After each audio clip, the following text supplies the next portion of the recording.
Assalamualaikum warahmatullahi wabarakatuh. Hai guys, kembali lagi dengan kami di podcast Mandu TV Saulunto. Here we are, Ikonyo. Oke guys, kali ini kita kedatangan tamu yang sangat spesial nih, seorang tokoh yang sangat sukses dan inspiratif. Beliau bukan hanya seorang pengusaha, tetapi juga seorang politikus. Sebelum saya membaca profil beliau, yuk kita sapa dulu Bapak Rikonya. Assalamualaikum Pak. Waalaikumsalam. Gimana ke? Selamat sore buat adik-adik seluruhnya, siswa SMA 2 Negeri Sawalunto. Selamat kenal dan salam akal sehat. Gimana kabarnya hari ini Pak? Alhamdulillah baik. Begitu banyak pertanyaan yang saya ingin tanyakan kepada Bapak, tapi sebelum itu saya mohon izin untuk membacakan profil Bapak terlebih dahulu. Baik. Baiklah teman-teman semua, Bapak Riko Alfiano, ST, seorang politikus dan pengusaha yang menjabat sebagai anggota Dewan Perwakilan Rakyat Republik Indonesia periode 2024 sampai 2029 untuk daerah pemilihan Sumatera Barat. Sebelumnya, beliau juga menjabat sebagai anggota Dewan Perwakilan Rakyat Daerah periode 2019 sampai 2024. Selain sebagai seorang politikus, Bapak juga dikenal sebagai pengusaha. Bisakah Bapak ceritakan perjalanan karir Bapak yang sebagai pengusaha hingga menjadi anggota DPR RI? Baik, terima kasih Kak Dinda. Jadi mungkin saya sedikit menceritakan proses saya semenjak saya duduk di sekolah SMK 2 Sawalunto tepatnya. Saya tamat tahun 1997. Jadi waktu itu saya melanjutkan kuliah di Universitas Mercu Buana di Jakarta. Kemudian saya mencoba, karena memang dari dulu saya dididik oleh orang tua itu untuk tetap bekerja, dalam arti sekolah, tetapi saya tetap mencari kegiatan di luar yang sifatnya itu pekerjaan yang halal dan juga supaya kita lebih bisa menghargai uang. Jadi orang tua saya selalu menyarankan saya, kalau kamu ingin lebih, ya kamu kerja.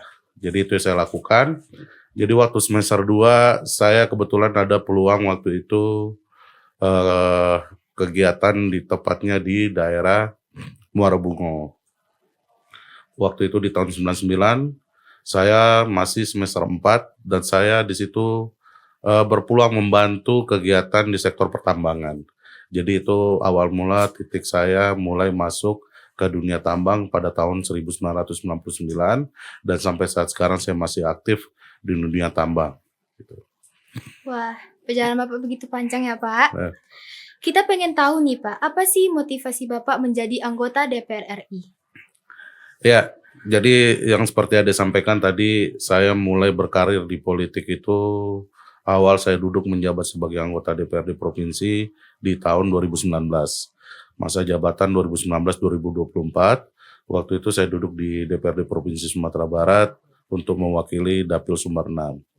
Namun saya bergabung di partai. Waktu itu saya masih berdomisili di daerah Pekanbaru. Jadi tepatnya tahun 2012 saya sudah bergabung di partai politik. Kenapa saya bergabung di partai politik? Karena memang seluruh kebijakan yang bersifatnya pro rakyat itu adanya di parlemen. Jadi mau tidak mau, suka tidak suka, kalau kita ingin membangun daerah, ingin berbuat banyak terhadap masyarakat, ingin membuat kebijakan-kebijakan yang sifatnya pro rakyat, kita harus masuk ke dalam dunia politik. Mungkin itu salah satu motivasi saya kenapa saya harus masuk, karena dengan background saya sebagai pengusaha tentu tidak akan mencukupi untuk membantu masyarakat luas. Tentunya dengan berpolitik saya bisa lebih banyak membantu masyarakat, meningkatkan ekonomi masyarakat, apa yang menjadi kebutuhan di daerah pemilihan saya. Gitu. Itu kira-kira seperti itu. Semoga motivasi Bapak bisa kami amalkan ya Pak. Berhubungan dengan sosialisasi 4 pilar kebangsaan, apa sih Pak 4 pilar kebangsaan itu dan tujuan dari sosialisasinya serta dampak yang diharapkan dalam kegiatan ini? Ya, jadi mungkin ini yang pertama kali anggota DPRD DPR RI melakukan sosialisasi 4 pilar di sekolah. Biasanya kegiatan sosialisasi 4 pilar ini dilakukan di gedung-gedung pemerintahan dengan mengundang tokoh-tokoh masyarakat dan yang lainnya. Saya berpikir kenapa kok harus ke tingkat pelajar saya harus menyampaikan sosialisasi 4 pilar ini, karena sebagaimana kita tahu, kita akan menghadapi Indonesia Emas tahun 2045, yang akan menjalani nanti menghadapi Indonesia Emas itu tentu generasi-generasi penerus, generasi yang sekarang masih duduk di tingkat SMP dan juga tingkat SMA. Dan mereka juga harus dibekali dengan dibekali apa yang menjadi dasar penyangga kita sebagai warga negara, penyangga dasar negara kita, yaitu 4 pilar tadi, yang di mana 4 pilar itu ada 4 inti yang harus kita pahami. Yang pertama itu adalah Pancasila yang sebagai dasar negara kita, kemudian Undang-Undang Dasar 45, kemudian di situ NKRI, dan juga ada di situ Bhinneka Tunggal Ika. Jadi kalau pemahaman ini kita berikan kepada anak-anak didik, anak-anak peserta didik dalam usia yang saat sekarang, saya yakin dengan intelektual dia nanti, dengan dia memahami apa itu 4 pilar, dengan dia memahami apa itu Pancasila, Undang-Undang Dasar, saya yakin mereka akan lebih bisa mengimplementasikan kepada masyarakat luas, karena pendidikan ataupun intelektual kita kalau tidak diikuti dengan attitude ataupun dengan perilaku, saya rasa itu tidak akan ada artinya. Mungkin itu ya. Semoga generasi ini makin maju ya Pak dengan adanya 4 Amin, pilar amin, kebangsaan ini. Kita tidak bisa mengingkari bahwa begitu banyak permasalahan bangsa saat ini, Pak. Menurut Bapak, apakah 4 pilar kebangsaan ini bisa menyelesaikan permasalahan bangsa? Ya, menyelesaikan masalah bangsa tentunya kita sebagai pelaku. Pelaku yang saya sampaikan tadi, orang-orang, para intelektual yang ada di tingkat pusat, di daerah maupun di daerah, yang melakukan keputusan atau kebijakan-kebijakan. Nah, kalau sebagai pelaku intelektual tadi tidak ditanamkan 4 pilar di dalam hatinya, bagaimana secara berkewarganegaraan, cinta tanah air, itu bisa sangat berbahaya. Jadi memang seluruh pelaku para intelektual yang menjadi masa depan bangsa ini memang harus lebih menanamkan rasa cinta tanah air melalui tadi 4 pilar yang saya sampaikan. Dan bagaimana ya Pak cara kami menerapkan 4 pilar kebangsaan ini dalam kehidupan? Ya tentunya kalau untuk adik-adik kita dalam kehidupan sehari-hari itu sangat simpel sekali. Yang pertama, kita saling menghormati sesama agama. Itu sudah masuk ke dalam poin-poin yang berada di dalam 4 pilar. Kita berbuat baik dengan sesama, menghormati guru, menghormati orang tua, melakukan apa yang menjadi kepercayaan kita. Kalau kita Muslim, kita melakukan apa yang diapakan oleh Tuhan kita untuk melakukan ibadah, dan begitu juga kepada teman-teman yang non-Muslim. Tadinya tentu dia akan melakukan ibadah agamanya sesuai dengan kepercayaan mereka masing-masing. Tentunya yang paling jelas toleransi sesama umat beragama. Itu yang paling penting sekali menurut saya. Tolong dipegang dan dilaksanakan ya guys. Sejauh pengetahuan Bapak, apakah 4 pilar kebangsaan ini sudah berjalan dengan baik? Ya, tentunya 4 pilar ini kalau menurut saya sudah berjalan tetapi belum maksimal. Kenapa demikian? Karena masih banyak sekali anak-anak sekolah tingkat SMA ini yang belum paham apa sih itu 4 pilar, apa sih itu NKRI, dan apa sih itu yang dimaksud dengan Bhinneka Tunggal Ika. Dia hanya bisa membaca Bhinneka Tunggal Ika, tetapi tidak tahu maksud dan tujuan dari Bhinneka Tunggal Ika yang dimaksud oleh negara itu, mereka tidak tahu.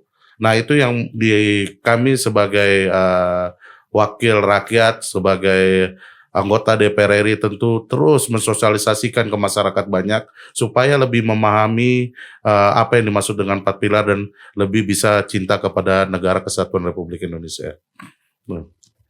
Ngomong-ngomong nih Pak, kami di SMA 2 Sawalunto rutin mengadakan studi kampus ke perguruan tinggi di Pulau Jawa. Siap. Barangkali ini bukan pertanyaan tapi lebih ke permintaan Pak jika diperbolehkan. Ya. Bolehkah kami saat di ibu kota, kami masuk ke gedung DPR MPR itu? Kami sangat ingin tahu bagaimana atmosfer atau suasana di sana. Jadi kalau ingin mampir itu sangat boleh. Kenapa? Karena itu rumah rakyat.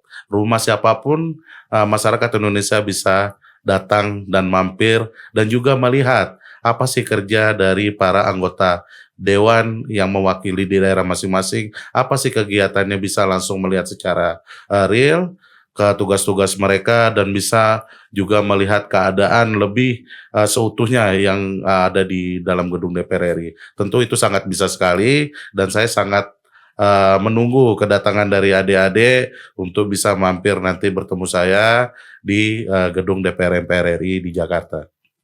Insya Allah kita bisa pergi ke gedung DPR MPR itu ya teman-teman.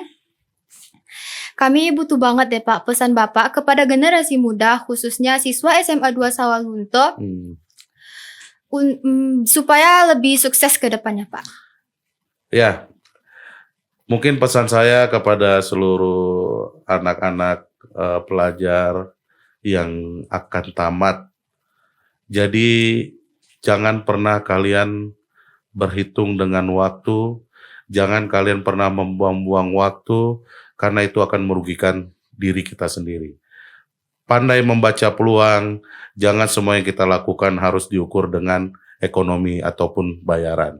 Kita harus berani berkorban, berani mencoba, dan jangan kita perhitungan dengan waktu apa yang sudah kita lakukan. Saya yakin kita akan berhasil nanti. Nah guys, tolong dipegang dan dilaksanakan ya pesan-pesan beliau. Dan ternyata peran 4 pilar kebangsaan ini sangat penting dalam bangsa. Dan sudah jelas kita sebagai generasi muda tidak hanya harus wajib mengetahui 4 pilar kebangsaan ini, tapi juga harus melaksanakannya dalam kehidupan sehari-hari supaya bangsa kita kuat, kokoh, dan bersatu.